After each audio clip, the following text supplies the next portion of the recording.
اسلام دنیا کا سب سے بڑا دوسرا مذہب ہے جسے اللہ تعالیٰ نے اپنے آخری نبی حضرت محمد صلی اللہ علیہ وآلہ وسلم پر نازل فرمایا۔ اسلام کا مطلب ہے اطاعت، سلامتی اور امن۔ یہ دین 610 عیسوی میں مکہ مکرمہ میں شروع ہوا جب حضرت محمد صلی اللہ علیہ وآلہ وسلم پر پہلی وحی نازل ہوئی۔ حضرت محمد صلی اللہ علیہ وآلہ وسلم 40 سال کی عمر میں غار حرا میں عبادت کرتے رہے تھے کہ فرشتہ جبرائیل علیہ السلام نے اللہ کا پیغام پہنچایا۔ اقرا بسم ربک الذی خلق، اپنے رب کے نام سے پڑھو جس نے تمہیں پیدا کیا ہے۔ یہی اسلام کی ابتدا تھی۔ اسلام کے آغاز میں مسلمانوں کو مکہ میں سخت ظلم و ستم کا سامنا کرنا پڑا۔ مشرکین مکہ نے نبی صلی اللہ علیہ وآلہ وسلم اور آپ کے ماننے والوں پر ظلم کیے۔ کچھ مسلمانوں نے حبشہ ایتھوپیا کی طرف ہجرت کی۔ آخرکار اللہ کے حکم سے نبی صلی اللہ علیہ وآلہ وسلم نے مدینہ ہجرت فرمائی۔ مدینہ میں نبی کریم صلی اللہ علیہ وآلہ وسلم نے اسلامی ریاست قائم کی جس کی بنیاد عدل، مساوات اور بھائی چارے پر تھی۔ یہاں پر مسجد نبوی تعمیر ہوئی، میثاق مدینہ بنایا گیا، اسلام تیزی سے پھیلنے لگا۔ نبی صلی اللہ علیہ وآلہ وسلم نے بدر، احد اور خندق جیسے معرکوں میں اسلام کا دفاع کیا۔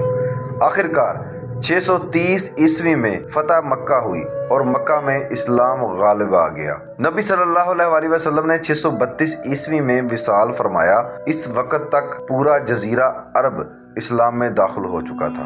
دنیا کی تاریخ میں کئی تہذیبیں آئیں اور مٹ گئیں۔ کچھ نے علم چھوڑا، کچھ نے طاقت، کچھ نے ظلم، مگر ایک ایسا دین، ایک ایسا پیغام آیا جو نہ صرف انسان کے دل کو بدل گیا بلکہ دنیا کا نظام بدل دیا۔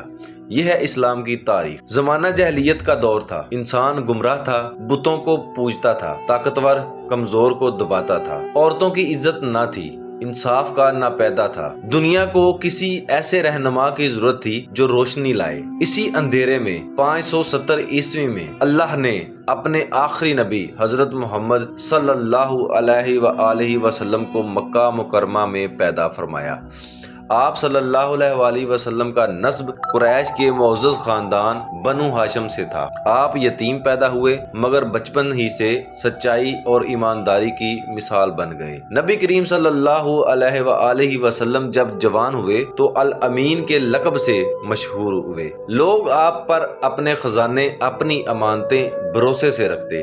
تجارت میں آپ کا کردار سچائی اور دیانت پر مبنی تھا۔ آپ کی ازدواجی زندگی حضرت خدیجہ کے ساتھ محبت، عزت اور سکون کی بنیاد پر قائم تھی۔ دنیا کی رنگینیوں سے دور نبی صلی اللہ علیہ وآلہ وسلم اکثر غار حرا میں جا کر تنہائی میں غور و فکر کرتے۔ آپ سوچتے کہ آخر انسان کیوں بر چکا ہے؟ کیا کوئی سچائی ہے جو سب کو ایک کر سکتی ہے؟ یہی وہ لمحہ تھا جب انسانیت کا مقدر بدلنے والا تھا۔ ایک رات جب آپ صلی اللہ علیہ وآلہ وسلم غار حرا میں تھے، فرشتہ جبریل نازل ہوا اور کہا، اقرا بسم ربک الذی خلق، پڑھو اپنے رب کے نام سے جس نے پیدا کیا ہے۔ یہ وہ لمحہ تھا جس نے تاریخ بدل دی۔ یہ اسلام کی ابتدا تھی۔ اسلام کا پہلا پیغام تھا، لا الہ الا اللہ محمد رسول اللہ، یعنی اللہ کے سوا کوئی عبادت کے لائق نہیں اور محمد صلی اللہ علیہ وآلہ وسلم اس کے رسول ہیں۔ یہ کلمہ انسان کو آزاد کرتا ہے، طاقت سے نہیں بلکہ ایمان سے۔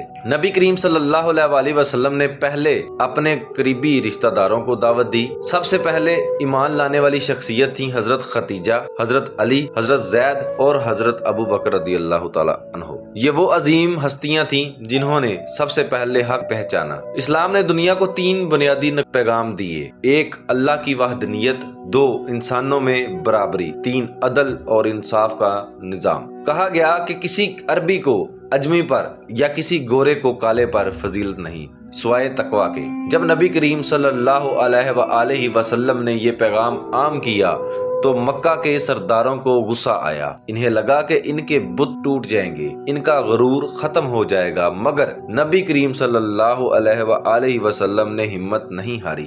آپ نے ظلم کے بدلے صبر کیا، نفرت کے بدلے محبت دی۔ اسلام صرف ایک مذہب نہیں بلکہ ایک طرز زندگی ہے۔ اسلام کا مطلب ہے امن، طاقت، اطاعت اور سلامتی۔ یہ دل کو بدلنے کا نام ہے، صرف ظاہری عبادت کا نہیں۔ یہ انسان کو انسان سے جوڑتا ہے۔ اسلام کا مقصد صرف عبادت نہیں بلکہ انسانیت کو بچانا ہے۔ قرآن کہتا ہے اور ہم نے تمہیں امت وسط بنایا تاکہ تم لوگوں پر گواہ بنو۔ اسلام انصاف، علم اور اخلاق کا دین ہے۔ یہ تھا اسلام کی تاریخ کا ایک ایسا آغاز جس نے ظلمتوں میں روشنی بھری۔ دنیا کے ہر مذہب، ہر فلسفے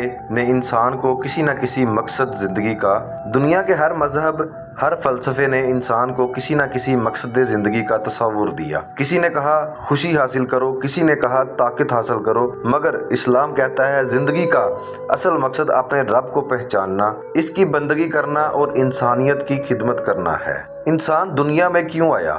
کیا یہ سب یوں ہی ہے؟ نہیں، اسلام کہتا ہے میں نے جنوں انسان کو صرف اپنی عبادت کے لیے پیدا کیا۔ یعنی انسان کی تخلیق کا مقصد صرف یہ نہیں کہ وہ کھانے پینے جیے اور مر جائے،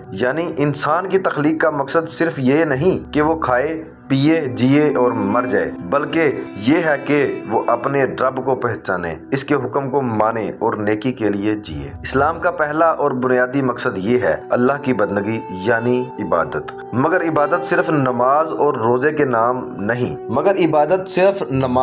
روزے کا نام نہیں۔ عبادت کا مطلب ہے کہ زندگی کے ہر عمل میں اللہ کی رضا کو مقدم رکھنا۔ جب انسان کام کرتا ہے، سچ بولتا ہے، عدل کرتا ہے تو وہ بھی عبادت بن جاتا ہے۔ نبی کریم صلی اللہ علیہ وآلہ وسلم نے فرمایا تم میں سے سب سے بہتر وہ ہے جو دوسروں کے لیے سب سے زیادہ فائدہ مند ہو۔ اسلام نے انسان کو صرف اپنے لیے نہیں بلکہ پوری انسانیت کے لیے پیدا کیا۔ اگر تم دوسروں کے دکھ درد میں شریک ہو تو تم اپنے رب کے قریب ہو۔ اسلام چاہتا ہے کہ ایک مومن دوسرے کے لیے سایہ بنے، مددگار بنے، رحمت بنے۔ اسلام کا تیسرا اور اہم مقصد یہ ہے عدل انصاف کا قیام۔ قرآن کہتا ہے اللہ انصاف کا حکم دیتا ہے اور برائی، ظلم اور زیادتی سے روکتا ہے۔ اسلام کا تصور یہ نہیں کہ طاقتور ہمیشہ جیتے بلکہ جو حق پر ہو وہی غالب ہو۔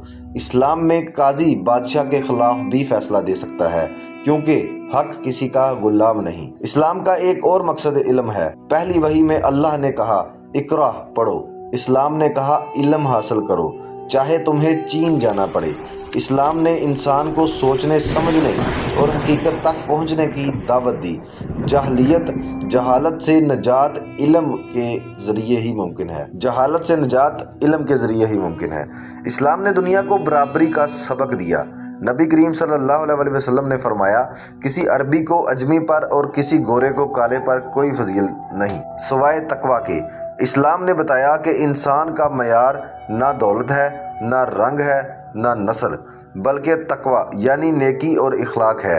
یعنی وہ پیغام تھا جس نے غلاموں کو عزت دی اور بادشاہوں کو عاجزی سکھائی۔ اسلام کا مطلب ہی ہے سلامتی۔ اسلام چاہتا ہے کہ انسان اپنے رب کے ساتھ، اپنے دل کے ساتھ اور اپنے ارد گرد کے انسانوں کے ساتھ امن میں رہے۔ قرآن کہتا ہے اور اسلام ان لوگوں پر جو امن کے راستے پر چلتے ہیں، اور سلام ان لوگوں پر جو امن کے راستے پر چلتے ہیں۔ نبی کریم صلی اللہ علیہ وسلم نے فرمایا مجھے اس لیے بھیجا گیا ہے کہ میں اخلاق کو کامل کر دوں۔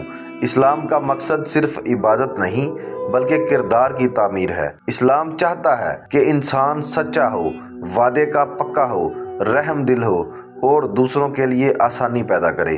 یہی اسلام کی اصل روح ہے۔ اسلام صرف عبادت کا دین نہیں، یہ ایک مکمل نظام زندگی ہے۔ یہ سیاست، معاشیت، عدل، معاشرت، ہر چیز کے اصول دیتا ہے۔